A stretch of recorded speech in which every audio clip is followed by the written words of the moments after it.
Hi guys! Welcome back to my channel.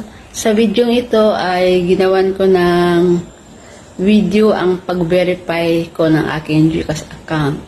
Kung ikaw ay hindi pa marunong mag-verify, gusto mo magkaroon ng GCash o may GCash ka pero hindi pa verified, panoorin mo lang ang video ito. But before that, maghanda ka muna ng valid ID mo.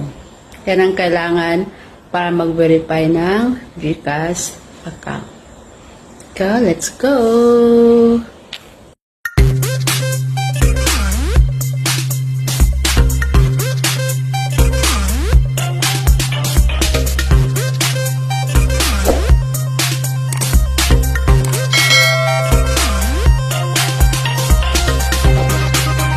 Guys, ngayon mag-verify tayo ng GCash. Kung meron na kayong GCash,